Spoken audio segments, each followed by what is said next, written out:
कीर्तनाचे आदिकरण तेची बंधू श्री चरण श्री गुरुजींचे ते नमस्कार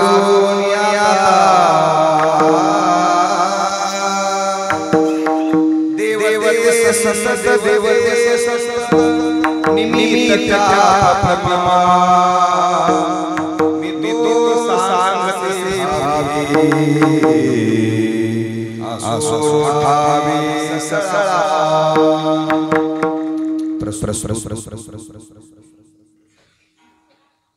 प्राप्त जगत वंदनीय जगत जगत संत तुकाराम महाराज यांचा चार संतांचे काही मोठेपण आहे, संतांची काही श्रेष्ठता आहे, संतांची काही आपण पुण्यतिथी करतो त्याच्या पाठीमागे काही पार्श्वभूमी आहे ती आजच्या उर्वरित वेळेमध्ये आपण समजून घेणार. विठ्ठल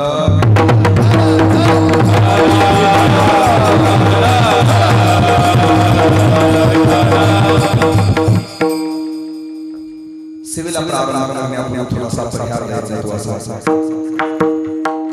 सर ही आमच्या हिवळ्याची किंमत तशीच विठ्ठल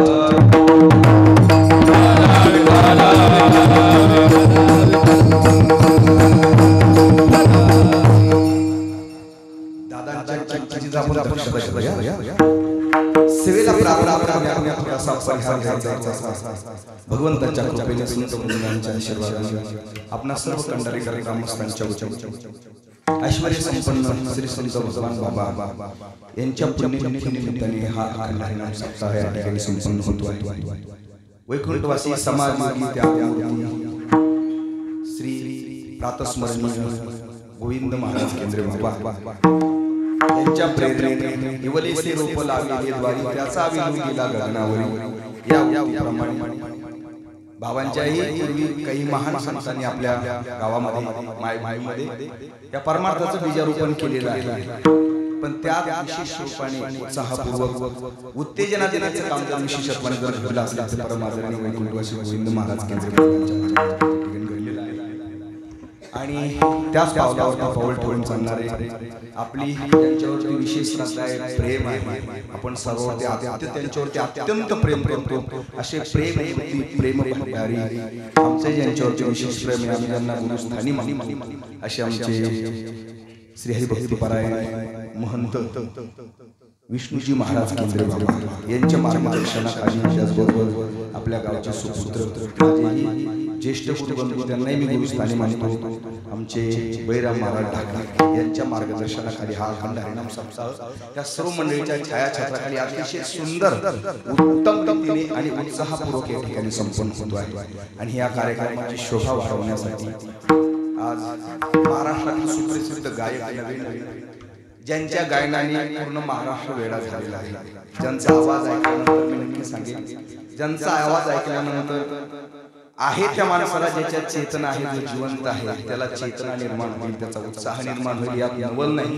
मेलेला माणूस सुद्धा पुन्हा जिवंत होऊ शकतो अशी शक्ती ज्यांच्या आवाजामध्ये आहे असे आमचे परममित्र गाडीकर महाराज, असे आमचे गाडीकर महाराज आहेत. त्याचबरोबर आमचे विठ्ठल महाराज गंगाळे गंगाळे महाराज आल्यापासून मला आमची चिंताच मिटली. महाराज मला निश्चित माहिती झालं गंगाळे महाराज आहे म्हटल्यानंतर आपल्याला पाण्याची काही कमी पडणार पाणी मावून किती आणि सर्व अंगाने ते परिपूर्ण आहेत. महाराज गायन काय प्रयोग करतात तुमचे विठ्ठल महाराज आहेत. आणि वय तपवृद्ध ज्येष्ठ श्रेष्ठ आमचे सानप मधुकर बाबा सानप आहेत. आमचे अनिल महाराज आहेत. सर्वांचे नाव मला परिचित नाही, मी करतो आहे. आपणा सर्वांना या ठिकाणी मी धन्यवाद देतो. आमचे आमच्या भाषेत बोलू आमचे गावचे पण आमचे आवडीचं नाव आहे आणि त्यात विशेष करून कीर्तनासाठी आवर्जून खांडे अंतरवालीवरून आमचे ज्यांचं आमच्यावरती विशेष प्रेम बाबांवरती केंद्र बाबांवरती ज्यांचं विशेष प्रेम आहे.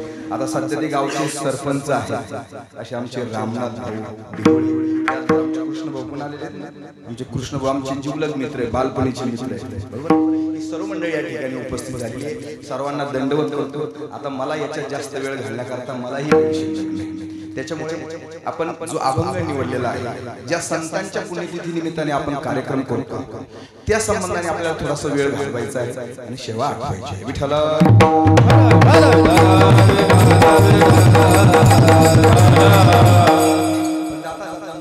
मी कार्यक्रम आल्यानंतर मला दोन गोष्टीचा, भगवान दादा इथं आल्यानंतर खूप आनंद झाला. कोणत्या दोन गोष्टीचा? इथे एक तर पहिली गोष्ट म्हणजे स्वबदार नाही, इथं स्वबदार नाही याचा मला एक आनंद झाला. आणि दुसरी गोष्ट, इथं गुळ ठेवायला कोणी माणूस नाही, रामनाथ भाऊ याचा मला जास्त असणार. माझ्या चिंचेला जर कीर्तनाला गेल्यानंतर त्यांच्या हाताने गेला काय हरकत नाही. मी कीर्तनाला गेल्यानंतर माझ्या जीवनात म्हणजे कीर्तनाला गेल्यानंतर दोन चिंता मला नेहमी सतावतात बघा. कोणत्या? एक चोपदार आणि गुळ देणारा माणूस. दोन मी जीवनात कोणालाच घाबरत नाही वाक्य, त्या दोन लोकांना जास्त घाबरतात. त्याचं कारण मला गाडी करून महाराज असा अनुभव आलेला आहे. कीर्तनामध्ये माझ्या शेजारी चोपदार काका उभे होते, विष्णू चोपदार काका उभे होते आणि चोपदार काका उभे असताना चोपदार काका झोपले आणि मला घेऊन पडले. तेव्हापासून चोपदार आज आल्या पहिले निरीक्षण करतो, चोपदार काका कीर्तनात आहेत, त्यांचं पहिलं निरीक्षण. आणि दुसरी गोष्ट, गुळ देणारा.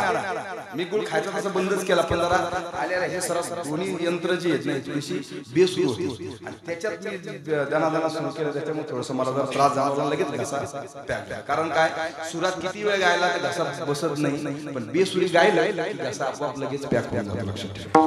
तर सांगण्याचा मुद्दा काय की गुळ मी खाणं बंद करून टाकलेलं आहे. त्याचं कारण आहे माझा विचित्र तसा अनुभव आहे. अनिल महाराज काय अनुभव आहे सांगू तुम्हाला.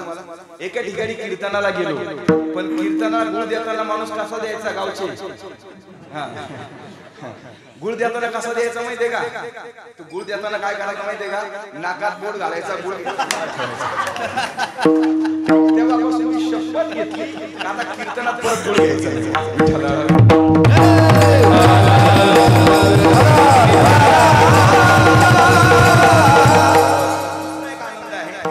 संगीताची अतिशय समृद्ध परंपरा म्हणा की आपण समृद्ध माणसं आहेत महाराज. त्याचं कारण आहे काही काही ठिकाणी कीर्तनाला गेल्यानंतर असं वाटतं की कोरोनाची साथ बरी, पण ही साथ खूप बेकार आहे. कारण कार्यक्रम महाराज आमचे तसे खूप अनुभव विचित्र. आम्ही अमरावती जिल्ह्यामध्ये आता ऐका थोडंसं बळीराम महाराज येता येता म्हणले महाराज जरा लय चिंतन नका सांगू, विनोद करा. म्हणलं ठीक आहे बाबा, विनोद तर विनोद. आमच्या बळीराम महाराजाला मला पहिलं प्राधान्य द्यावं लागतं, देवाला नंतर देवाला लागतं, पहिलं बळीराम महाराज. कारण तेव्हा मी सुखासुखी घेऊन जातो बघा विठ्ठल.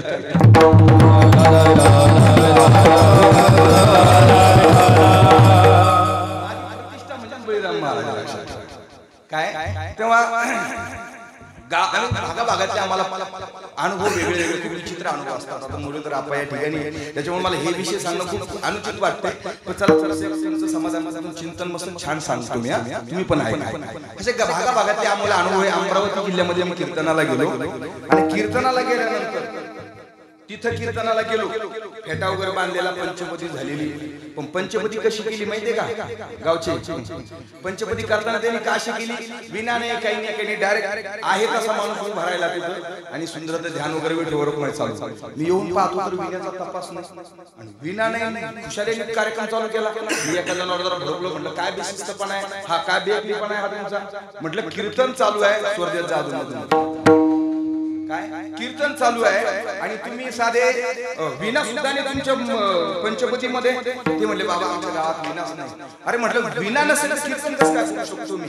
म्हटलं शेजारच्या गावून आणा. ते म्हणले महाराज शेजारच्या गावाला विना भेटणार नाही. म्हटलं मग त्याच्या शेजारच्या गावून आणा. म्हटले महाराज त्याच्या शेजारच्या गावाला विना भेटणार नाही. म्हटलं तालुक्याच्या ठिकाणून आणा.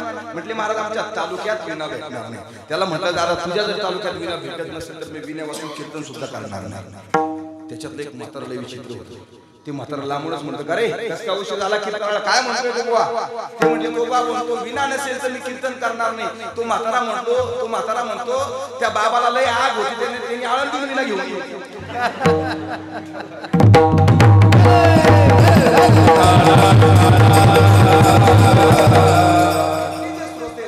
सर्व सूचने सुरू कारण काही काही भागामध्ये कीर्तन काय माहिती नाही. आम्ही अमरावती त्याच परिसरात त्याच कार्यक्रमातला माझा अनुभव आहे.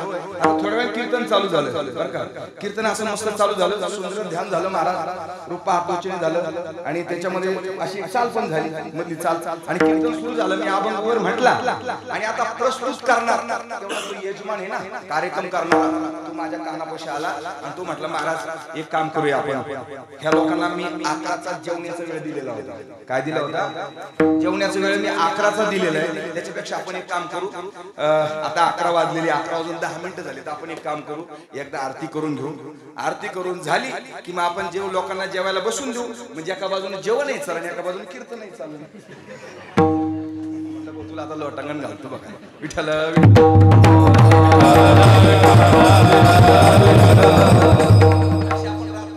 सांगितले जरी तुम्हाला ते काही कमी पडणार नाही, लक्षात ठेवा. पण आज ज्यांच्या स्मरणार्थ आपण प्रित्यर्थ ज्यांच्या आपण पुण्यतिथी करतो आहोत ना, ते श्री संत भगवान बाबांच्या नावाने आपण पुण्यतिथी करतो बघा, लक्षात ठेवा. श्री संत भगवान बाबा एक महान संत होते, ऐश्वर्य संपन्न संत होते. भगवान या शब्दाची व्याख्या सांगू तुम्हाला. भग म्हणजे लक्ष्मी आणि वाण म्हणजे पती. लक्ष्मीपुत्र ज्याला म्हटलं जातं ना, ते लक्ष्मीपुत्र म्हणजे श्री संत भगवान बाबा होते, लक्षात ठेवा. विठ्ठल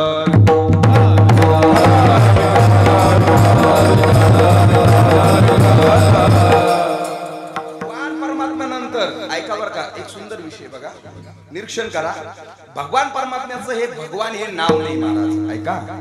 भगवान हे जे नाव आहे ना, हे भगवंताचं नाव नाही, ते भगवान परमात्म्याची उपाधी आहे. देवाचं नाव विष्णू आहे, देवाचं नाव विठ्ठल आहे, पण त्याच्या अगोदर काय करतो आपण? भगवान विष्णू परमात्मा, भगवान गणेश, भगवान विठ्ठल. देवाला भगवान ही उपाधी आहे, पण आमच्या भगवान बाबाला उपाधी नाव. हे जे भगवान हे नाव उपाधी नाही, बाबाचं मूळच नाव भगवान आहे. विठ्ठल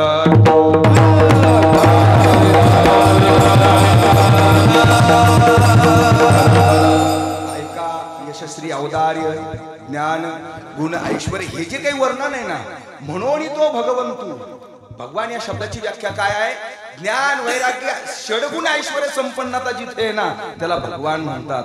मला सांगा, षडगुण ऐश्वर्यापैकी भगवान बाबांकडे काय नव्हतं सांगा? ज्ञान नव्हतं, लक्ष्मी नव्हती बाबांकडे, कोणता गुण नव्हता बाबांकडे, सर्व गुण संपन्नता होती. म्हणून भगवान बाबाचं नाव भगवान हे सार्थक आहे.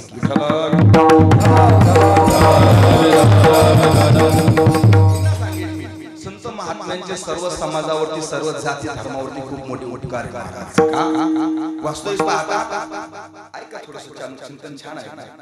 वास्तविक पाहता, जन्म घेणे आणि इहलोक सोडणे ही जी प्रक्रिया ना, संत महात्म्यांच्या स्वातंत्र्याची प्रक्रिया बघा, ती राखून ठेवली. जन्म घ्यायचा केव्हा आणि हा इहलोक सोडायचा केव्हा, याच्यामध्ये संत महात्म्यांना पूर्ण स्वातंत्र्य आहे. कारण संतांचे प्रमाण वाचा, घेईन मी जन्म यासाठी देवा.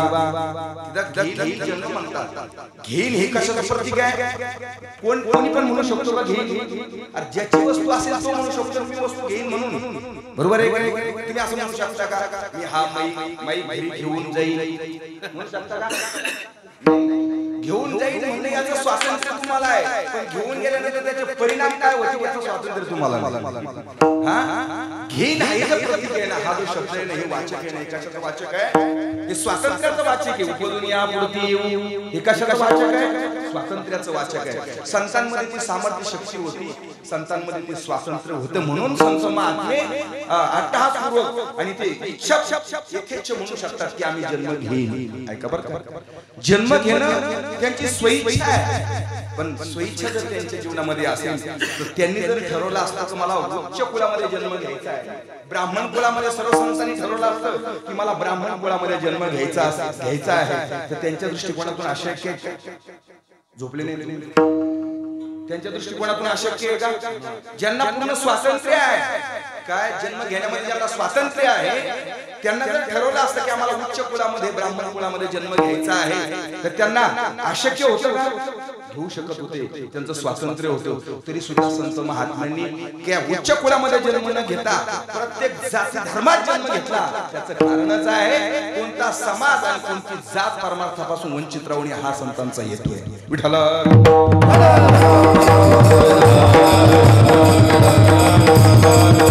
Thank you. जातीमध्ये धर्मामध्ये अवतार धारण केला.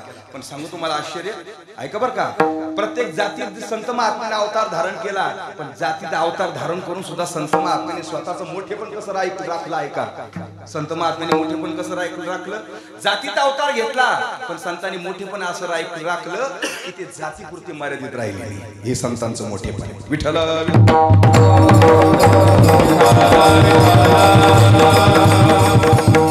महात्म्यांच्या बद्दल जर विचार केला ना, संत महात्म्यांनी मात्र आपल्या जातीचा स्वाभिमान सोडला नाही. तुम्ही कोणत्या संतांना विचारा, कोणत्या संतांकडे जा तुम्ही. तुकोबारांकडे जायचं तुम्हाला, तुकोबारा स्वतः म्हणतो, बरवे झाले देवा, बरवे झाले कुणबी झालो, नाही तर दंबे असतो मेलो. संत म्हणतात काय, बरं झालं देवा मी कुणबी झालो, नाही तर ब्राह्मण असतो ना दादा, मी दंभानेच मरण पावला असतो. माझ्याकडून भक्ती घडली नसती, दांभिकपणा घडला असता. परिणाम देवा, मी तुझ्या भक्तीपासून, तुझ्या ईश्वर प्राप्तीपासून मी वंचित राहिलो असतो. काय संत महात्म्याने स्वाभिमान, अहंकार नाही त्यांना, जातीचा अहंकार नाही, पण स्वाभिमान आहे. का, ज्या कुळात आपण जन्म घ्यावा आणि त्या कुळाला नाकारावं, हे दुर्दैव कोणी पदरात पाडून घे.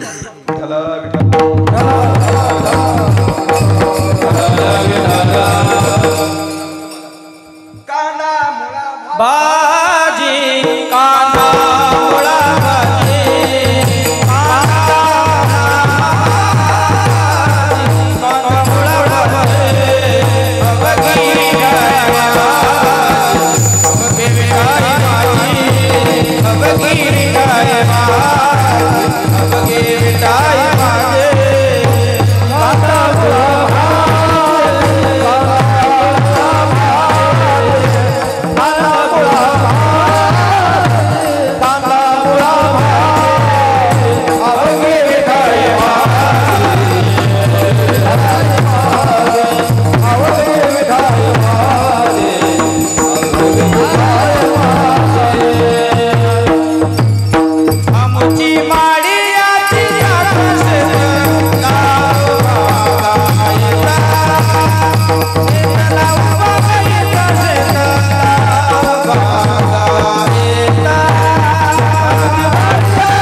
स्पष्ट म्हणलं काय, आमुची माळियाची जात, देवा तुझा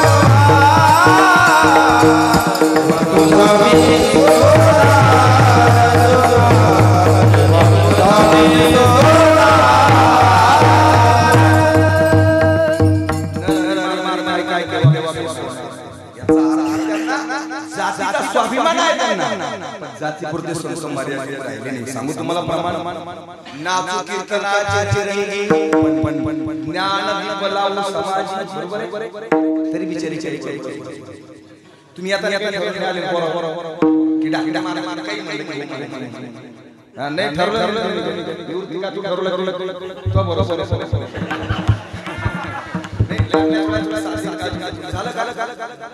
मग काय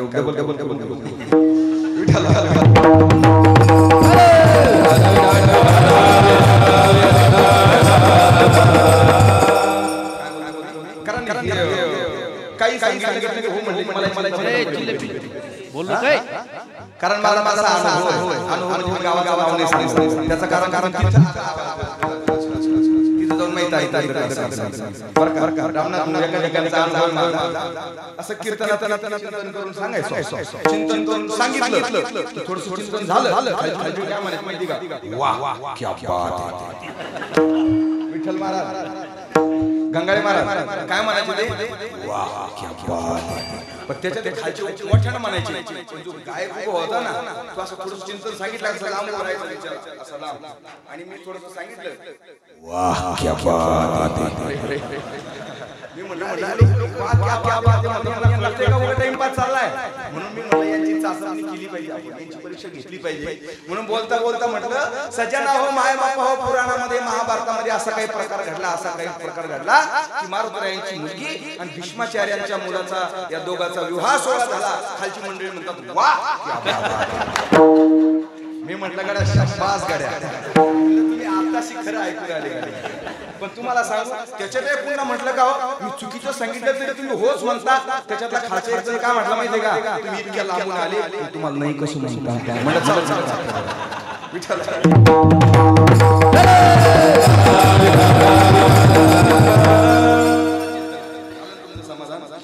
काय संत का म्हटले नाचू कीर्तनाचे रंगी संत महात्मे समाजी नाही म्हटले. सांगू तुम्हाला ज्ञानोबरांची ओवी पुरुषार्थ शिशी चौचौनी घेऊन आपला हाती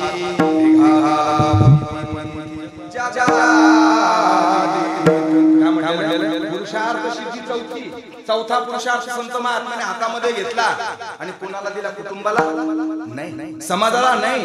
संत महात्म्याने जो दिला ना कुणाला दिला, जगाला दिला. हरी भजनी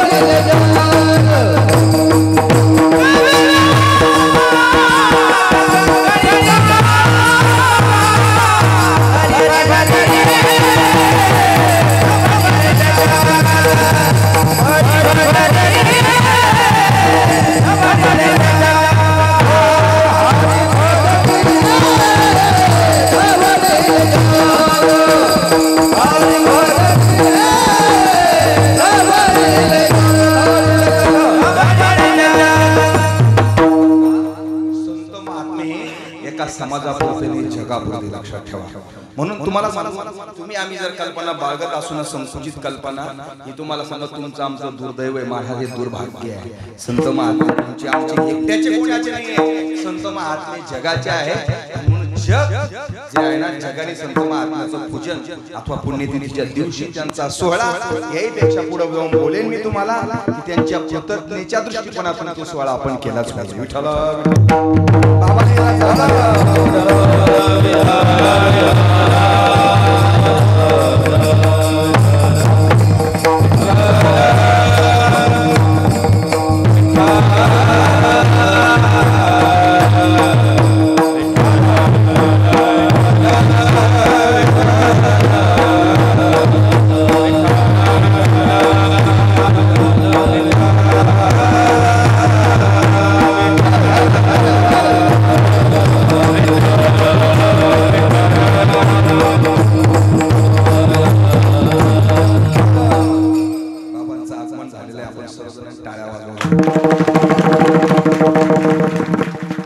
काय माहिती तुम्हाला, आता वरती प्रास्ताविक बाबांनी मला सांगितलं होतं की थोडंसं बोला, तर मी जाता जाता पुन्हा सांगेन. मी आम्हाला जर तुम्ही वेळ मागितला ना महाराज तुम्ही 1 दिवस द्या 2 दिवस द्या तर मी नाही देऊ शकत. लक्षात ठेवा, ऐका बरं बोलणं माझं.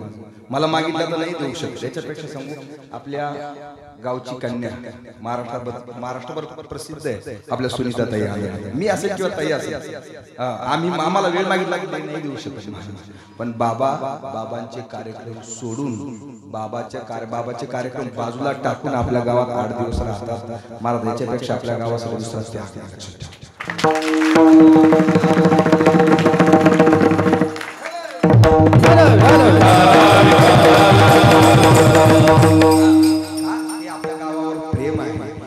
प्रेम जे आहे ना बाबांच्या माध्यमातून या ठिकाणी झालेलं आहे. तेव्हा असं काय सांगत असं वाटायला लागलं मला अख्खी ट्रक मध्ये भरून घेऊन जावं, कारण एवढे श्रोते मला कुठं भेटले. संत महात्मे जे आहेत ना महाराज जगापुरते आहे, जगासाठी लक्षात ठेवा.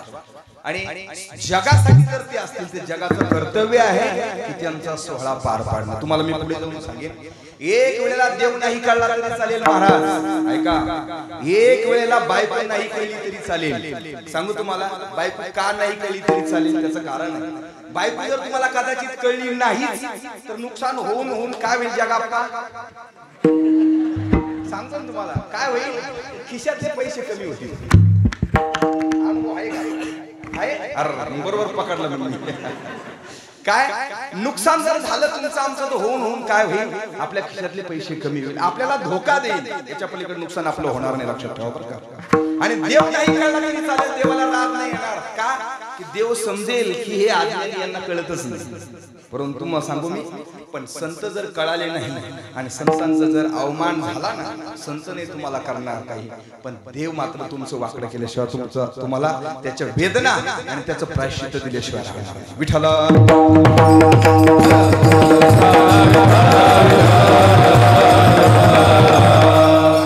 काही काही गोष्टी अशा आहेत ना, ते आपल्याला ज्ञात झाल्याच पाहिजे, काही गोष्टी माहितीच पाहिजे.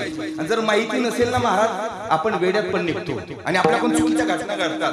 वेड्यासारखा माणूस करतो, कशामुळे करतो, त्या गोष्टीचं जर माणसाला अज्ञान असेल ना तर माणूस चुकीचं काम करतो. सांगू तुम्हाला मी, एक माणूस बालपणापासून मुलगा अमेरिकेमध्ये शिकायला, बालपणापासून पहिलीपासून ते डायरेक्ट म्हणजे त्याचं पूर्ण शिक्षण होईपर्यंत तो अमेरिकेमध्ये पूर्ण इंग्लिश मध्ये शिक्षण झालेलं आहे. आपली महाराष्ट्र संस्कृती काही त्याच प्रकारची ज्ञात नाही, काही माहिती नाही, काही नाही. आणि मग सर्व त्याचं शिक्षण आटोपल्यानंतर वयाच्या 22-25 वर्षी महाराष्ट्रामध्ये आला आणि बाकीचे आई वडिलांनी त्याच्या कुटुंबाने ठरवलं की आता याचं आपण लग्न करून दिलं पाहिजे. म्हणून त्यांनी काय केलं, महाराष्ट्रीयन मुलगी शोधली आणि त्याचा विवाह करून दिला. लग्न त्याचं आटोपलं, लग्न सोहळा झाला, थाटामाटात लग्न सोहळा पार पडला आणि कालांतराने महिनाभर लग्नाचा तो विवाह सोहळा आनंदात पार पडला. कार्यक्रम जो आहे तो अगदी छान प्रकारे त्यांचा संसार चालू होता. पण कालांतराने एके दिवशी प्रकार काय घडला, हा कंपनीत कामाला गेला आणि कंपनीत काम त्याचं आटोपलं, घरी आला. घरी येऊन पाहतो बायकोने काय केलं माहिती, घरातून एक पोतं घेतलं, एक तांब्याभर पाणी घेतलं आणि ओट्यावरती पोतं टाकलं, त्या पोत्यावरती तांब्याभर पाणी घेऊन ती बसली. याने ते दृश्य बघितलं, अरे काय भानगड, बाईने बायकोने तांब्या घेतला, पोत्यावरती बसली, काय भानगड. ती म्हटली, तो म्हटला का ग बाहेर का बसली, तिने सांगितलं अहो मला आता कशाला शिवायचं हात लावायचा नाही म्हणे, मला कशाला, तुला डोक्यावर परिणाम झाला का, माझ्यासारखी ताकद तुझ्या पाठीमागे असताना तुला कोण हात लावू देत नाही, मी पाहतो. काय म्हटला तो, मी नवरा म्हणून तुझ्या पाठीमागे असताना तुला कोण हात लावू देत नाही, मी पाहतो. अहो ते म्हणे तसं नाहीये, मला हात लावायचा नाही. पण तरी त्याला काही कळणार. पण आपल्याकडे समजून सांगण्याकरता एक प्रक्रिया आहे बघा.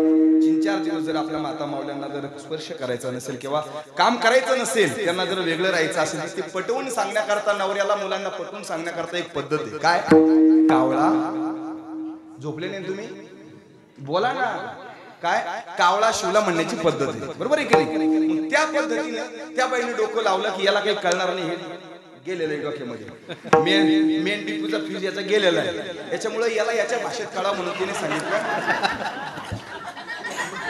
नाही बरोबर, त्यांचा दोष नाहीये ना.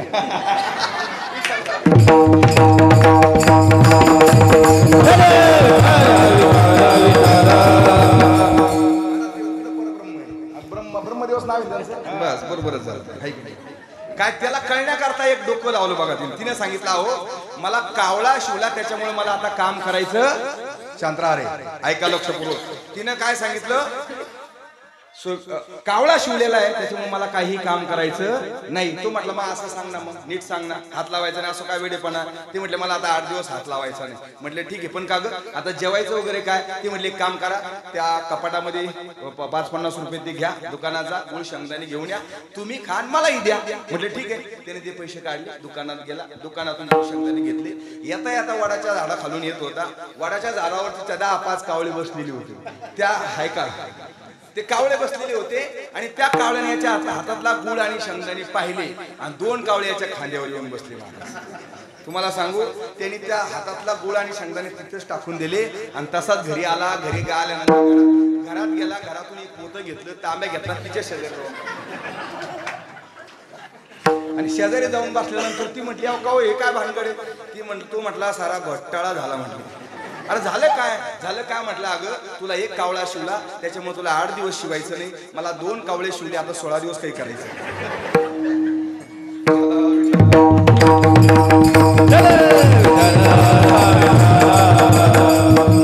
हा वेळपणा कशामुळे घडला? फक्त त्या विषयाचं अज्ञान म्हणून घडला. लक्षात ठेवा.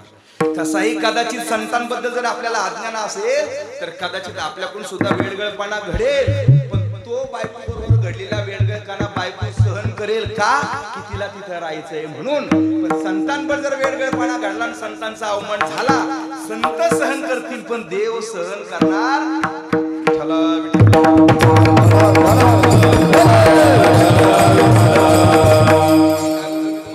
एक वेळेस जगत नाही कळलं तरी चालेल, देव नाही कळला तरी चालेल, पण संत जरूर कळले पाहिजे की संतांचं मोठेपण काय आहे ते आज आपल्याला समजून घ्यायचं आहे. विठ्ठल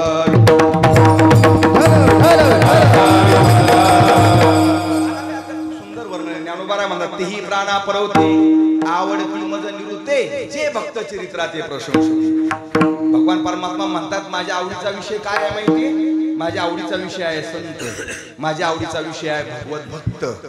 आणि याहीपेक्षा भगवान परमात्मा म्हणतोय, भगवत भक्तच आवडते यात नवल नाही. माझ्या भक्ताची जर कोणी भक्ती करेल ना, माझ्या भक्ताची जर कोणी सेवा करेल ना, भगवान परमात्मा म्हणतात ते तर मला प्राणापेक्षा जास्त प्रिय आहे. म्हणून आपण तुम्हाला जर देवाच्या प्राणापेक्षा प्रिय व्हायचं असेल तर पण संतांचं पुण्यस्मरण करणं गरजेचं आहे. विठ्ठल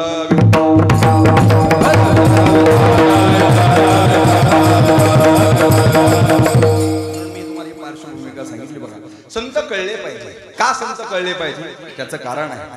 मानवी जीवन जगत असताना आपापल्या कर्तृत्वाने 2-4 प्रकार पडतात बघा.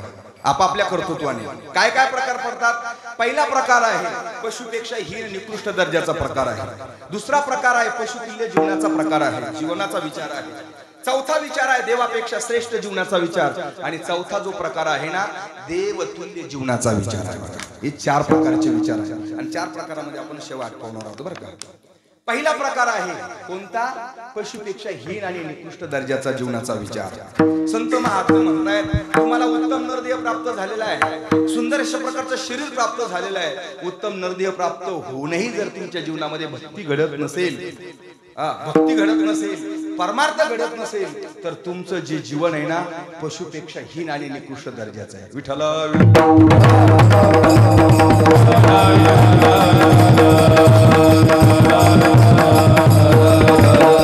नाही तरी हिना पशु हो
इकडे एक लक्ष द्या. मी आजच्या दिवस इथे रोजच येतो तुम्हाला.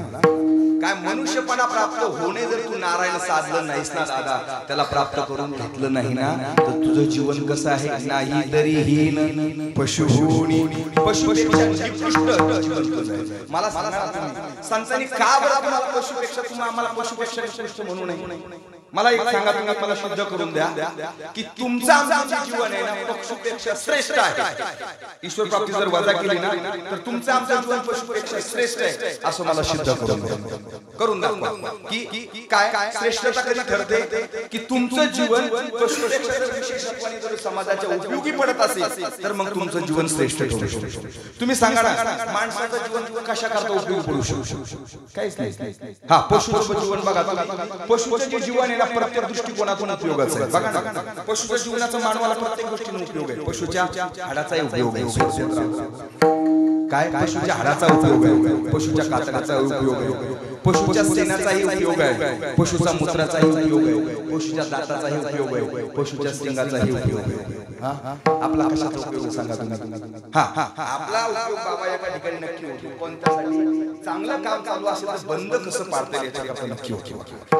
झोपलेले चांगलं काम चालू असलेलं काम बंद कसं पाडता येईल याच्याकरता जरूर होतं. बरेच लोक म्हणतात महाराज मांजर आडवी गेली तर काम होत नाही. माझं स्पष्ट मत आहे, तुम्हाला 1000 मांजर आडव्या जाऊ द्या, तुमचं जरूर काम.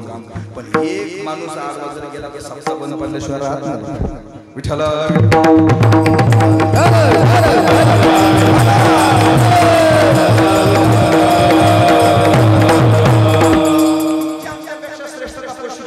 सांगू तुम्हाला. एक बाई म्हैस घेऊन शेतामध्ये निघाली. जात असताना त्या म्हशीने आपला पोह म्हणा किंवा विष्ठाच्या एका बाईच्या अंगामध्ये टाकला आणि विष्ठा अंगामध्ये टाकल्यानंतर ते सेन घेण्याकरता घरातून एक बाई धावत आली आणि त्या सेनाला हात लावायला सुरुवात केली, ती उचलायला सुरुवात केली. तेवढ्या त्या म्हशीच्या मालकीने पाठीमागून आवाज दिला, ए बाई, त्या सेनाला हात लावू नको, ते शेण माझं आहे. काय सांगितलं? त्या सेनाला हात लावू नको, ते शेण माझं आहे. तिने सांगितलं, बाई, हे शेण तुझं जरी असेल पण हे माझ्या अंगात आहे. तिने सांगितलं, हे शेण तुझ्या जरी अंगात असेल पण ते मात्र माझ्या म्हशीचं आहे. तिने सांगितलं, म्हैस तुझी जरी असेल पण अंगण माझं आहे, त्याच्यामुळे हे शेण माझं आहे, या क्षणावरती माझा हक्क आहे. तिने सांगितलं, या क्षणावरती माझा हक्क आहे. दोघीची भांडणं लागली महाराज. कशा करता माहितीये? की ते शेण मला मिळावं, भेटावं, याच्या करता दोघीची भांडणं लागली. जिजा झोपले नाही ते झोपली तरी कशी झोपूनच आली.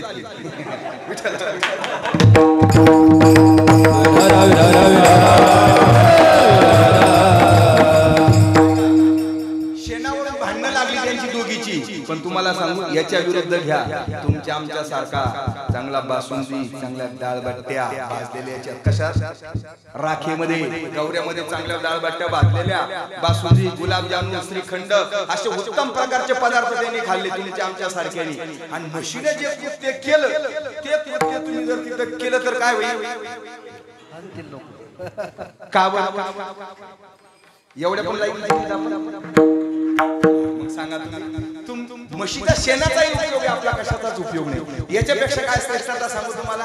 बुद्धीच्या बाबतीत जर विचार केला तर पशु तुमच्या आमच्या श्रेष्ठ आहे. बरं जाऊ द्या, याच्यापेक्षा पुढे घ्या. जर संसाराच्या बाबतीत जर विचार केला तर तुमच्या आमच्यापेक्षा प्राणी पशु श्रेष्ठ आहे. बघा, तुम्ही आम्हाला किती होतील? किती होईल? 2-4 मुलं बस, याच्या पलीकडे दुसरं काही तुमची कॅपॅसिटी संपली. बरोबर आहे का? याच्या पलीकडे तुमचं आहे का? पण जनावरांना, पशु या, बरं जाऊ द्या, डुकराचंच घ्या ना. डुकराला एका वेळेला किती होतात? डुकराला किती होतात? मोजायला असतात.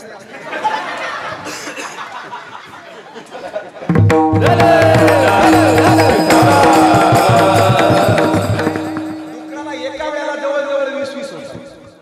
मला तुम्ही म्हणा, मग तुम्ही होते का मोजायला? मी मोजायला नव्हतो, पण कधी कधी असंही व्हावं लागतं. काय त्याला म्हणून त्याला नाव असतं जनरल स्टोअर्स. आता तसं आमच्या सारखे कीर्तनकारांनी हे कीर्तन जनरल स्टोअर्स पण केलं, त्याला काय करायचं? आता तुम्ही गिऱ्हाईक जनरल स्टोअर सारखा असेल तर आम्हाला म्हणून केवळ माल ठेवून उपयोग नाही ना. विठ्ठल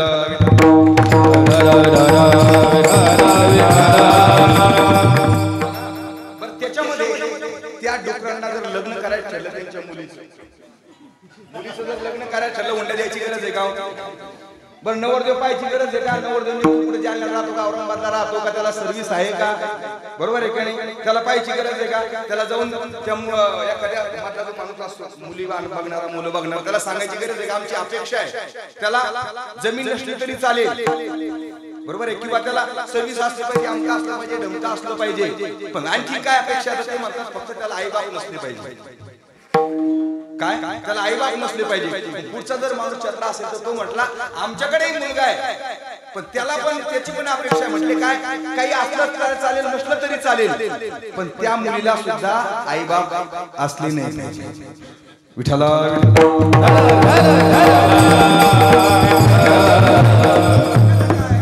त्यांच्यामध्ये कुठल्या प्रकारचं बंधन नाही. बरं त्यांना द्विभार्या प्रतिबंध पण कायदा नाही. दोनच बायका करायला असं बंधन नाही. विधी निषेधाचं जे बंधन आहे ना ते तुम्हा आम्हाला आहे. त्या बाबीत आपण कनिष्ठ आहोत, बरोबर आहे. बरं चातुर्यात जाऊ द्या. प्रामाणिकपणाच्या बाबीत जर विचार केला तर तुमच्या आमच्यापेक्षा पशु कधी पण श्रेष्ठ आहे. बघा तुमच्या आमच्यावर एखादी जबाबदारी सोपवावी का न सोपवावी अशा समोरच्या माणसावर प्रश्न निर्माण होतो की याच्यावर जर जबाबदारी सोपवली तर हा याचं संरक्षण करेल का? हा स्वतः तर घेणार नाही किंवा दुसऱ्याचं घेऊ देणार नाही, असे प्रश्न निर्माण होतात त्याच्या समोर. पण तुम्हाला सांगू असे प्रश्न निर्माण होतात. तुम्ही बघा ना पेपर मध्ये बातम्या आपण वाचतो की नाही, अमक्या अमक्या बँकेवरती दरोडा पडला आणि त्याचा शोध घेऊन सीआयडी दमलं. सीआयडी त्यांना शोध लागला नाही आणि मग दुसऱ्या दिवशी बातमी येते की सीआयडी खातं शोध घेऊन दमलं. आता ती शोध घेण्याची मोहीम कुणाकडे राबवण्याचे ठरवले? श्वान पथकाची नियुक्ती करण्यात आली. आपण विचार करतो जिथं माणसांना शोध लागणं शक्य झाला नाही तिथे कुत्रे कसे काय लावतात, बरोबर आहे की नाही? पण दुसऱ्या दिवशी पुन्हा फ्रंट पेजला बातमी येते की जो शोध माणसांना लावणं शक्य झाला नाही तो शोध कुत्र्याने लावला.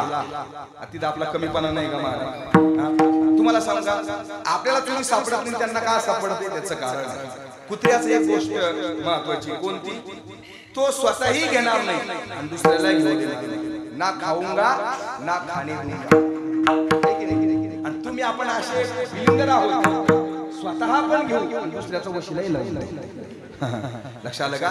तुमच्या आमच्यापेक्षा पशु पक्ष काय आहे? श्रेष्ठच आहे. म्हणून संत महात्मा म्हणतात तुमच्या जीवनामध्ये जर भक्ती जर वाजा केली ना तुमचं आमचं जीवन पशुपेक्षा हीन आणि निकृष्ट दर्जाचं आहे. विठ्ठला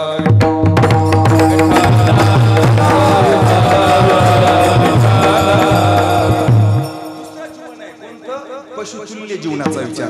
पशुतुल्य जीवनाचा विचार शास्त्राने खूप सुंदर केला गेला. शास्त्रकार म्हणतात येशाम विद्यान तपोन दानम हे मर्त्य लोके भूमिभार होता मनुष्य रूपेण शास्त्रकार म्हणतात ज्याच्या जीवनामध्ये तप माहिती नाही, ज्याच्या जीवनामध्ये दान माहिती नाही, ज्याच्या जीवनामध्ये धर्म माहिती नाही, ज्याच्या जीवनामध्ये सत्कार्य कर्म करण्याचं माहिती नाही, अशाचं जे जीवन आहे ना हे मर्त्य लोके भूमिभार होता. या भूमीला या पृथ्वीला त्या माणसाचा भार आहे. नवे नवे पुढचं सांगू मनुष्य रूपेण मृगाः आचरन्ति. रूप पाहिलं तर कशाचं आहे? मानवाचं आहे. आणि आचरण पाहिलं तर कशाचं आहे? पशुचं आहे. पशुवत त्याचं जीवन आहे. पण संतांनी का म्हणू नये? संतांनी त्या ठिकाणी असं म्हटलेलं आहे तुमच्याकडे पशु काय बदल सांगू का? संत म्हणतात त्याला जरा 4 पाय आणि तुम्हाला 2 पाय. तुम्हाला शपूट नाही त्याला शपूट. कुछ नाही पाय चारी मनुष्य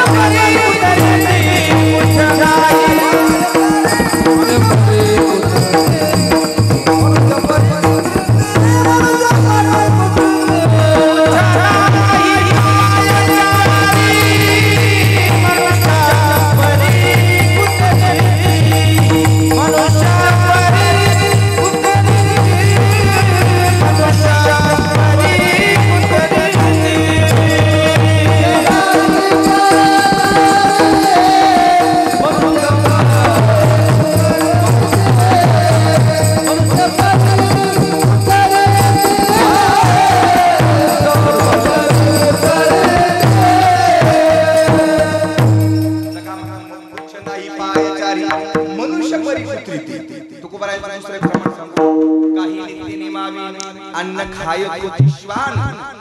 काय संत महात्मा म्हणतात काही निघलेले मवासून जर तुम्ही अन्न खात असाल ना तर मग काय तुम्ही बैलाचा बोजा वाहणारा तुम्ही माणूस आहात.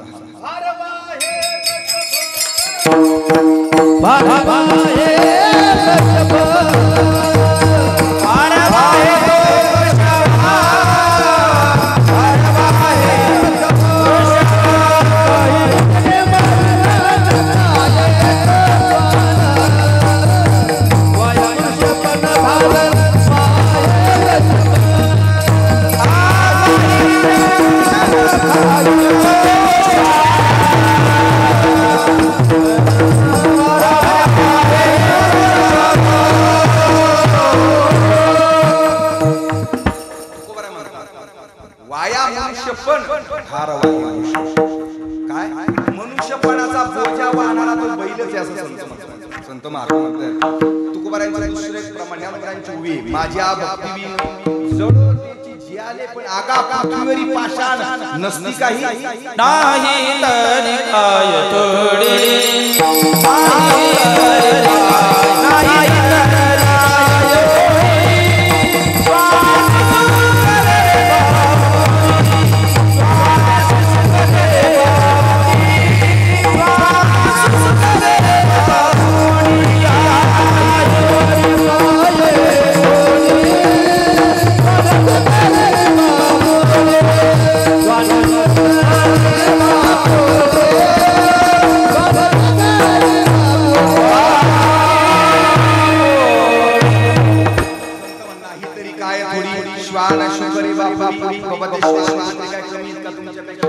त्यातलाच एखादा कुत्र आहे त्यातलाच एखादा डुक्कर आहे याच्या पलीकडे तुमची काही उपमा नाही. मी सांगू का तुम्हाला संतांनी चिडून का तुम्हाला पशुतुल्य जीवन म्हणू नये शास्त्रांत महात्मा म्हणतात चार गोष्टी अशा आहेत ना त्या माणसांकडे आहेत आणि पशुपक्ष्यांकडे सुद्धा आहेत. चार गोष्टी सारख्याच आहेत आहार निद्रा भय मैथुनानीच सामान्य नेतक पशुवीर नराणाम किंवा नराहा सामान्य रूपाने पशुमध्ये आणि नराणाम माणसामध्ये सारख्याच आहे. कोणत्या आहार पशु सुद्धा आहार घेतो आणि तुम्ही आपण सुद्धा आहार घेतो. लक्षात ठेवा आहार निद्रा पशु सुद्धा निद्रा घेतो पण तुम्ही आपण सुद्धा निद्रा घेतो. पण एक लक्षात ठेवा तुम्हाला सांगू तुमच्या आमच्यापेक्षा पशु जरा चांगला निद्रा घेतो. तुम्ही निरीक्षण करा चालू अवताला बैल अवताला झोपला आणि चालू अवताला झोपला असं कधी ऐकलं का तुम्ही? ऐकलं का तुम्ही कधी? नाही. चालू कामामध्ये बैल कधी झोपत नाही पण असे कित्येक बहादरे पण चालू कीर्तनात झोपतात. मग सांगा ते बैल विचारे की माणसं चांगली सांगा काय आहार निद्रा भय नाम भीती तुम्हालाही आहे आणि संत त्यांना सुद्धा आहे. बरं काय मैथुन नाम संसार त्यांनाही संसार आहे तुम्हा मलाही संसार आहे. या चारी गोष्टी जर तुम्हालाही असेल आणि त्यांनाही असेल तर मग संतांनी का म्हणू नये की तुमचं पशुतुल्य जीवन आहे म्हणून संत म्हणतात भक्ती जर बघा की तुमचं जे जीवन आहे ना पशुपेक्षा निकृष्ट आणि पशुतुल्य जीवन आहे आणि हे जीवन जे आहे ना तुम्ही आपण जगत आहोत. हे दोन जीवनाचा विचार करा. दोन जीवन खूप महत्त्वाचे आहे. ऐका बरं का आपण याच्यातून जाणार आहे थोडंसं बसून सेवा करणार. दोन जीवन आहे कोणतं देवापेक्षा श्रेष्ठ जीवन आणि एक देवतुल्य जीवन. देवापेक्षा श्रेष्ठ जीवन आहे. तुम्ही म्हणाल महाराज काय आता सुट्टी अलंकार कोण बोलताय तुम्ही देवापेक्षा कोणी श्रेष्ठ असू शकतो का? आहे श्रेष्ठ देवापेक्षा आहे कोण येते संत आहे. संत म्हणतात तुका म्हणी आम्ही देवाहुनी बळी राहिलो निराळी ठेवून आशा. संत महात्मा म्हणतात जगत निर्माण करणारा परमात्मा जगावर सत्ता गाजवणारा परमात्मा परंतु त्या सत्ताधीश परमात्म्यावरती सुद्धा एका विकाराने सत्ता गाजवली आशा. आशा नीच वामनत्व आले त्यासी आशेने दीन केले देवासी कथा काय अशी सरांची. संत महात्मा म्हणतात देवाला सुद्धा दीन केलं. दीन नाही देवाला सुद्धा बळीराजाच्या दरबारामध्ये भीक मागण्याला कारणीभूत ठरली कोण? आशा. पण तीच आशा संत महात्मा म्हणतात आम्ही छाती ठोकून सांगतोय ती आशा आम्ही मानतो. ती आशेवर आम्ही मात केली म्हणून तो देवाला नाविलाजाला खाली मान घालून आमचा सेवक व्हावा लागला. चित्ती नाही आस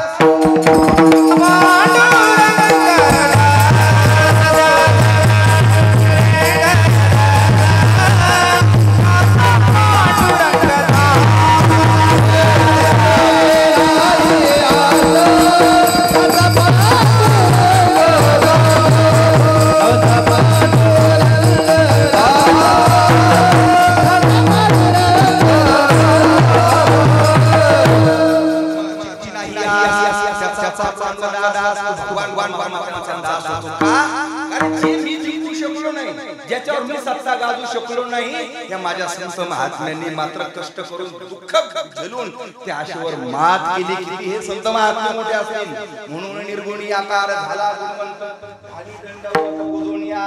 संत महात्म्यांपुढे तो दंडवत घालतो महाराज. सांगू तुम्हाला मी एके दिवशी नारद भ्रमण करत असताना माझं मांडव लावायचं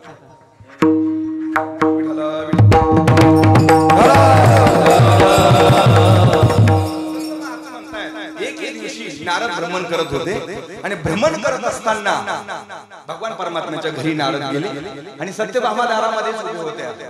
नारद सत्यभामेला विचारतात, सत्यभामा भगवान परमात्मा नेमकी या क्षणाला काय करतात? सत्यभामीने उत्तर दिलं की भगवान परमात्मा देवपूजा करतात. नारदाला आश्चर्य वाटलं, विस्मय वाटला की हा देवाचा देव आहे. इंद्र चंद्र महेंद्र या तिची पूजिती, श्रुती शास्त्र ती या तिची सविती, महासिद्ध मुनी ध्यानी आराधिती, निळा म्हणे तो हा जोडला सांगाती. संत महात्मा म्हणतात इंद्र चंद्र महेंद्र सर्व याचं पूजन करतात, महासिद्ध मुनी ध्यानी याची आराधना करतात, सर्व याचं पूजन करतात. पूजा हे सर्व संस्था याची आहे. हा कोणाची पूजा करत असेल म्हणून जाऊन बघावं. नारद मुनी आतमध्ये जातात, देवघरात जाऊन पाहतात. काय दिसलं सांगू तुम्हाला नारदांना? संतांनी वर्णन, प्रल्हाद नारद पराशर पुंडरीक व्यासांबरीश शुक शौनक भीष्मदाल्भ्याम रुक्मांगदार विष्णु वशिष्ठादी पुण्यानी नाम परमभागवतां स्मरामि. संत महात्मा म्हणतात की तेवढ्या नारदांना काय दिसलं? प्रल्हाद पराशर अंबरीश वशिष्ठ विभीषण अर्जुन ही सर्व मंडळींची यादी भगवंताच्या देवपूजेमध्ये दिसली. लक्षात ठेवा. का? भगवान परमात्मा काय होतो? त्यांचा सेवक होतो. आणि महाराज ज्याची सेवा केल्या, जो सेवा करतो ना तो छोटा आहे, कनिष्ठ आहे, आणि ज्याची सेवा केल्या जाते तो श्रेष्ठ आहे. आणि भगवान परमात्मा जर संतांची सेवा करत असेल तर भगवान परमात्मा काय झाला? कनिष्ठ झाला. संत महात्मे श्रेष्ठ झाले. सांगू तुम्हाला, संत महात्म्याने देवाला आव्हान करावं, देवा तुझ्या जर शक्ती असेल तर आमच्या हृदयातून जाऊन दाखव. ही संत महात्म्याची शक्ती. विठ्ठल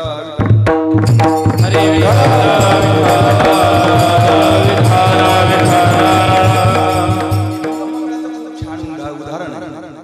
बिल्व मंगळ जन्मताच अंधत्व आहे, डोळ्याने दिसत नाही, दृष्टीहीन बिल्व मंगळ आहे, पण भगवंताचं भजन मात्र नित्य रात्र दिवस. श्री कृष्ण गोविंद हरे मुरारे शुद्ध ठेवा. विठ्ठल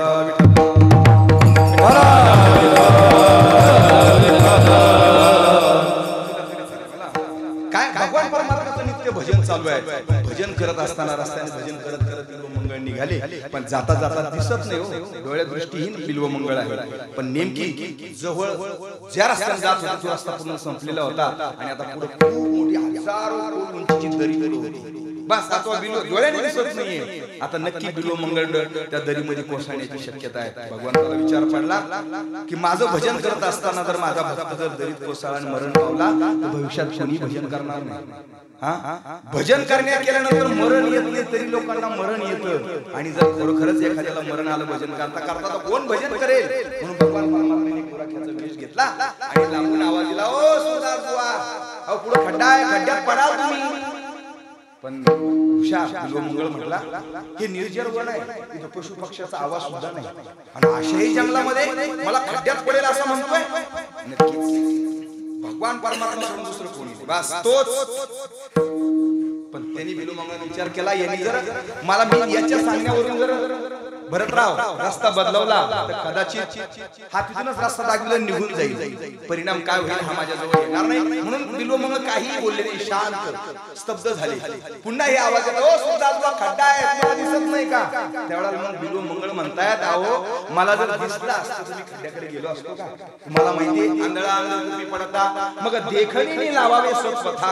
वर्णन आहे की आंधळा मनुष्य जर खड्ड्यात पडत असेल तर डोळ्याचं कर्तव्य आहे की त्याच्या बोटाला धरावं आणि योग्य रस्त्याला लावून त्याला योग्य मार्गक्रमण करण्याकरता सांगावं, असा शास्त्रीय नियम आहे. आणि तुम्ही खुशाल मला बोटाने आणि तुम्ही ओरडून सांगताय माझ्या जवळ आणि मला बोटाला धरून रस्त्याला लावा. भगवान परमात्म्याला पटलं, बरोबर आहे.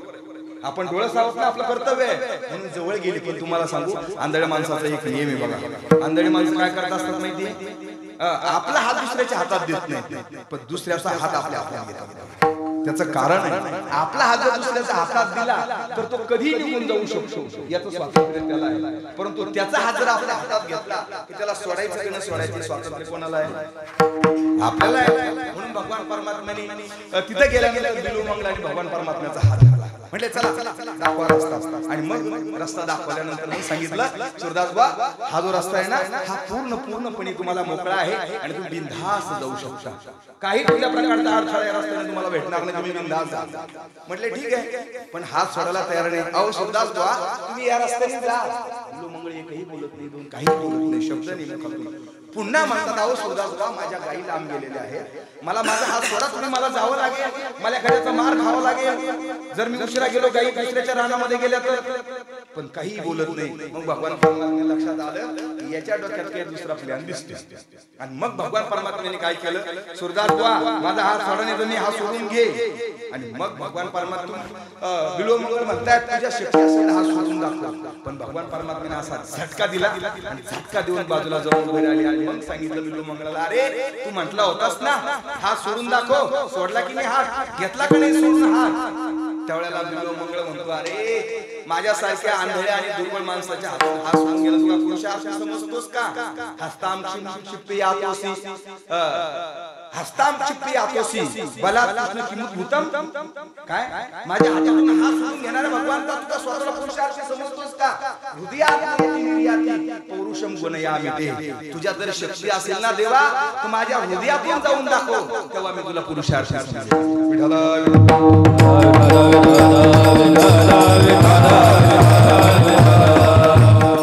छुड़ावे जात हो निबल जानकी के मोही.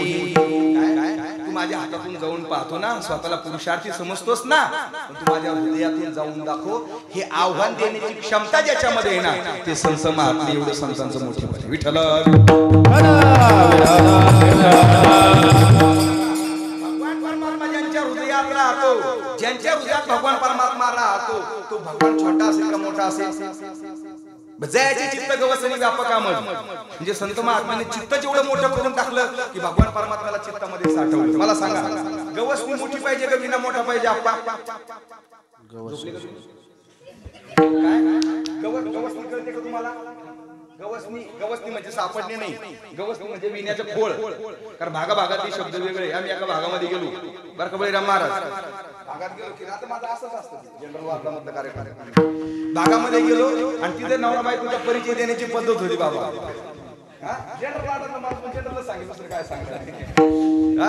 कीर्तनाला गेलो आपण आणि नवरा बायकोचा परिचय देण्याची पद्धत होती तिकडे. काय पण नवऱ्याने बायकोला द्यायचा, बायकोने नवऱ्याचा द्यायचा, दोघांनी एकमेकाचा द्यायचा, दोघांनी एक सर्वांनी दोघांनी दोघाचा नाही द्यायचा, एकाने दोघाचा नाही द्यायचा, दोघांनी दोघाचा द्यायचा. मी तिथे गेलो बसलो आणि जाऊन बसल्यानंतर तिचा नवरा आला, ती बाई आली चहा घेऊन आणि मला म्हणे बाबा हिचा तुम्हाला परिचय आहे? काय म्हणलं बाबा पहिलीच भेट झाली. लगेच मला म्हणतो परिचय आहे का? काय परिचय? म्हटले बाबा हे आपलं बारदान आहे म्हणे. काय म्हणला? काय म्हणला? हे आपलं बारदान आहे. तुम्ही नाही म्हणता हे आपलं बारदान आहे म्हणे. मला काही कळलं नाही. म्हटलं असं काहीतरी गडबड. मी म्हटलं ताई हे तुझे कोण आहे? ते म्हटले हे आमचं भंगार आहे म्हणे.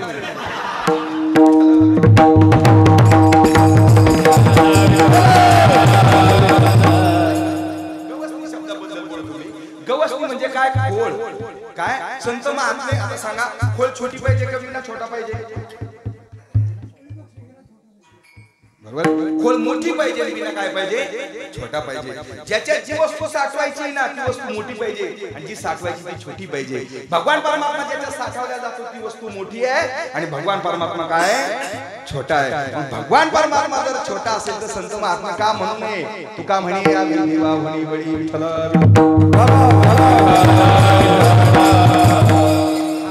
देवापेक्षा श्रेष्ठ जीवनाचा विचार आहे आणि एक देवतुल्य जीवनाचा विचार महाराज आपल्याला पाहिजे.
देवतुल्य जीवनाचा, देवतुल्य देवता समान देवामध्ये त्यांच्यामध्ये कुठल्या प्रकारचे अंतर नाही. ज्ञानोबरायांचे ओवे बघा, देवी आम्हा तया परस्परे बाहेर नामाची चाल वाचोनी अंत वटू वस्तू विचारे मी द्यायची ते आणि मी एकच आहे. बाहेर कदाचित नामभेद असेल, देवाचे अवतार भक्ताची संसार असेल, तोहीचा विचार तुका म्हणे येथे नाही भेदभाव, भक्त तोची देव देव भक्त. इथं कुठल्या प्रकारचा भेदभाव नाही. देव म्हणजे भक्त आहे, भक्त म्हणजे सांगू तुम्हाला मी भजन करा विठ्ठला.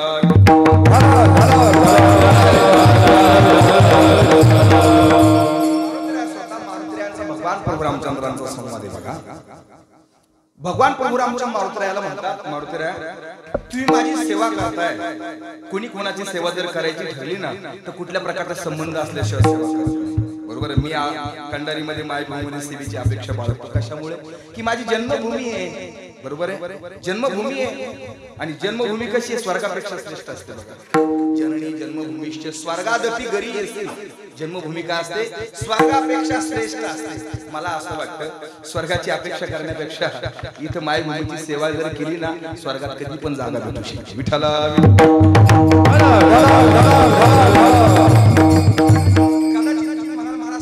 मायभूमीची सेवा करायची म्हणजे काय करायची सांगू तुम्हाला. आता सांगतो तुम्हाला सांगू. जगात काही ऋण असतात बघा. आई बापाचे ऋण असतात, ऐका, आई बापाचे ऋण असतात, जगाचे ऋण असतात आणि त्याच्यात मायभूमीचे ऋण असतात. ऐका, तीनच गोष्टी सांगतो. माता पित्याचे जर ऋण फेडायचे जर असेल ना तर एकच मार्ग आहे. कोणता? माता पिता निवर्तल्यानंतर मरण पावल्यानंतर त्यांच्या नावाने तर्पण विधी करणं, सातत्यपूर्ण वर्ष श्राद्ध करणं वगैरे, किंवा त्या त्यांच्या नावाने काहीतरी अन्नदान करत राहणं, हे त्या माता पित्याच्या ऋणातून उत्तीर्ण होण्याचा हा प्रकार आहे. ऐका, जगामध्ये आणि मायभूमीच्या ऋणातून उत्तीर्ण होणं म्हणजे नेमकी काय, त्याला एकच मार्ग आहे. दुसरा मार्गच नाही महाराज, एकच मार्ग आहे. कोणता? जर कोणतं एखादं सामाजिक काम असेल ना, सामाजिक काम असेल ना, तन मन धनाने त्याच्यामध्ये सहभागी होणं आणि ते काम परिपूर्ण करण्यासाठी जीव ओतून त्याच्यात प्रयत्न करणं, एवढाच एक मार्ग फक्त मायभूमीतून उत्तीर्ण होण्याकरता आहे. म्हणून मी मायभूमीची सेवेची अपेक्षा बाळगतो. विठ्ठला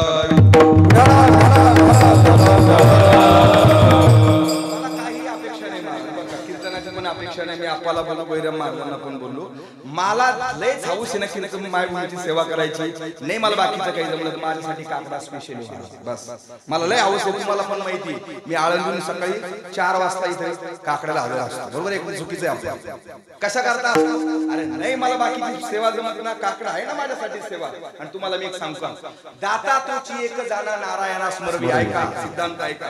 माझं एक स्पष्ट मत आहे. आता इथं मुरलीधर आपण बसलेले आहेत, वयोवृद्ध पुरुष माझं श्रद्धास्थान आहे बरं का. आता बऱ्याचशा गोष्टी सांगतो, आता हे बाकीचे सांगण्यापेक्षा पण गरजेचं आहे. का असं माहिती का, तुमची आमची जी दृष्टी आहे ना महाराज, ही व्यावहारिक. ऐका, ऐका, कारण तुमच्यासाठी गरजेचं आहे. मी मायभूमीतला आहे, इथलाच, त्याच्यामुळे या विषयावर बोलणं पण गरजेचं आहे. ऐका, तुमची आमची जी दृष्टी ना महाराज, ही व्यावहारिक दृष्टी आहे. व्यावहारिक दृष्टी तुम्ही आपण परमार्थिक दृष्टीने बघत नाही, लक्षात ठेवा. आणि मग परमार्थिक दृष्टीने तुम्ही आपण बघत नाही आणि मग व्यावहारिक दृष्टीने बघितल्यानंतर परिणाम असा असतो, एखाद्या वेळेला परमार्थिक माणूस व्यावहारिक दृष्टीमध्ये जर काही चुकला तर तुम्ही आपण बघा ना, ते परमार्थिक बघा ना कशी एडवून करते. अरे हा बावळटपणा आहे, अमूर्तपणा, शुद्ध बावटपणा आहे. अरे व्यावहारिक सत्ता, परमार्थिक सत्ता पूर्ण स्वतंत्र आहे. काय? पूर्ण स्वतंत्र आहे. आणि मला असं वाटतं एखाद्या माणसाला जर आपण व्यावहारिक सत्ते जर मानत असू ना, संतांनी सुद्धा सांगितलं हो, संत महात्म्यांचं वर्णन करताना सांगितलं, संत महात्मे म्हणतात काही वेळेला संत महात्म्यांच्या जवळ जाऊ नये. त्याचं कारण कधी कधी त्यांचे दोष पण आपल्या अंगावर येतील. झोपले नाही तरी काय बोललो मी, महत्वाचं आहे. तू झोपतच रात्री काय, कधी कधी संतांचे दोष पण आपल्या अंगावर येतील. म्हणजे याचा अर्थ संत दोषी असतात का? नाही. त्याचं कारण आहे, संत महात्मे जर कदाचित व्यावहारिक सत्तेमध्ये गेले आणि व्यावहारिक सत्तेमध्ये जर ते वागू लागले, कदाचित त्यांच्या व्यावहारिक सत्तेचं चुकीचं वागणं कदाचित तुमच्या अश्रद्धेला कारणीभूत ठरेल, तुमची श्रद्धा त्यांच्यावरती डळेल. म्हणून संत महात्मे म्हणतात कदाचित अशा वेळेला त्यांच्या जवळ जाऊ नाही. का? व्यावहारिक सत्ता आणि परमार्थिक सत्ता स्वतंत्र आहे, लक्षात ठेवा. त्याच्यामुळे दोन्ही व्यावहारिक सत्ता आणि परमार्थिक सत्ता केल्यानं महाराज असा होतो, सामान्य घोटाळाने तुम्हाला मार खावा लागला.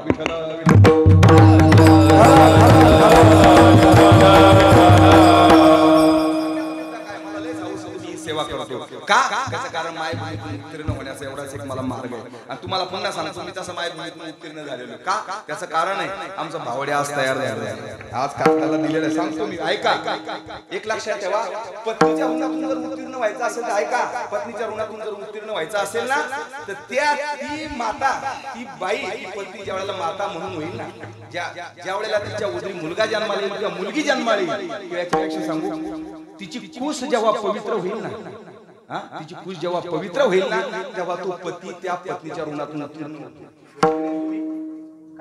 पती केव्हा उत्तीर्ण होतो त्या बाईच्या ऋणातून जेव्हा तिची कुस पवित्र होईल तिच्या उदरी मुलगा मुलगी जन्माला येईल ना त्या दिवशी एखादी संतती जन्माला येईल त्या दिवशी ती बाई काय होते पुरुषच्या पत्नीच्या ऋणातून उत्तीर्ण होतो बरोबर आहे तसा मायभूमीमधला मी ज्या क्षेत्रामध्ये आहे त्या क्षेत्रातला मायभूमीतला एखादा मुलगा मी घडवला की मी त्या ऋणातून उत्तीर्ण होतो बावड्या झाला मी उत्तीर्ण झालो विठ्ठल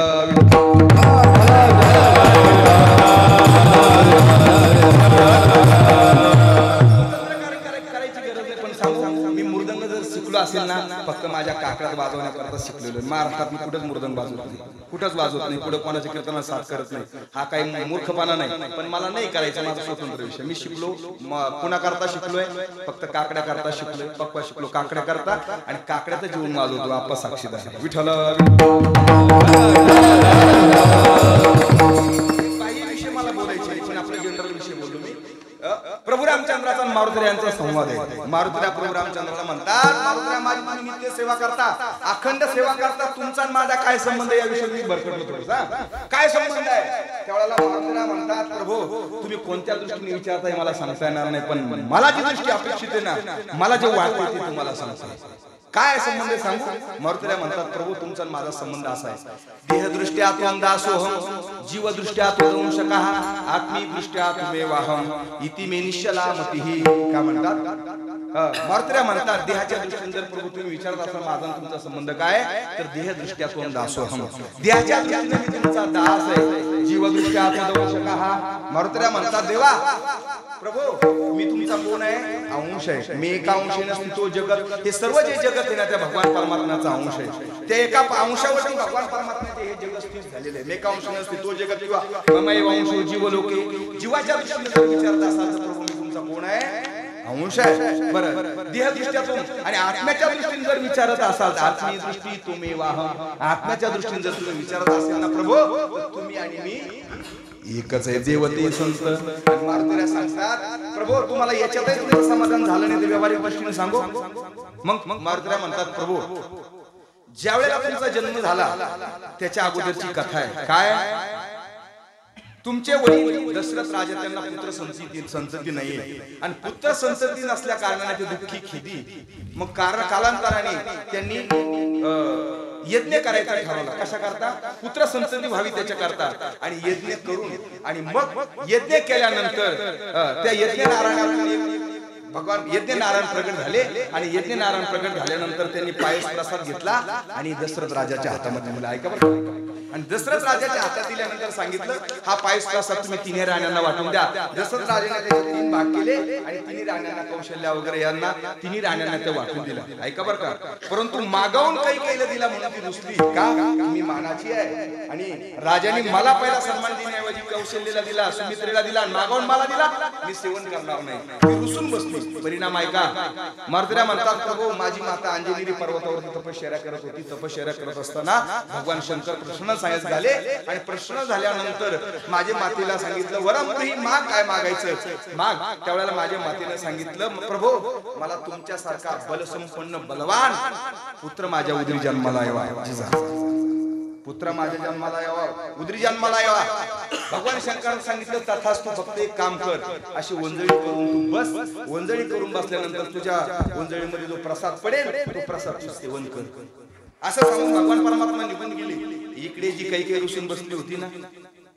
काही रुसून बसली होती बाकी दोघी राण्यांना प्रसाद सेवन करून घेतला पण काही नाही घेतला नाही त्याचा दुष्परिणाम असा झाला उशीर झाला वरून एक धार आली तो प्रसाद पायस प्रसाद उचलला आणि अंजनी माता जिथं तपश्चर्या करत बसली होती ना त्या वंजळीमध्ये टाकला आणि वंजळीमध्ये प्रसाद पडल्याबरोबर माझ्या अंजनी मातेने काय केला तो सेवन केला आणि मग मारुतीला सांगतात प्रभू ज्या पायस प्रसादाची तुम्ही आहात ना त्याच पायस प्रसादाने माझा जन्म झालेला आहे. मग तुम्ही आम्ही वेगळे आहेत का? देवते संत देवते संत निमित्त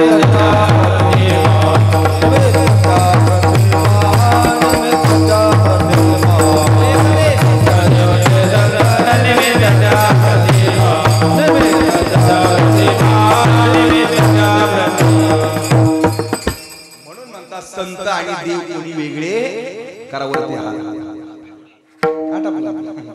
विठोबा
आता ऐका जास्त वेळ नाही घेता. देवते संत निमित्त त्या प्रतिमा संत महात्मा म्हणतात निमित्त मात्र प्रतिमा भिन्न भिन्न आहे.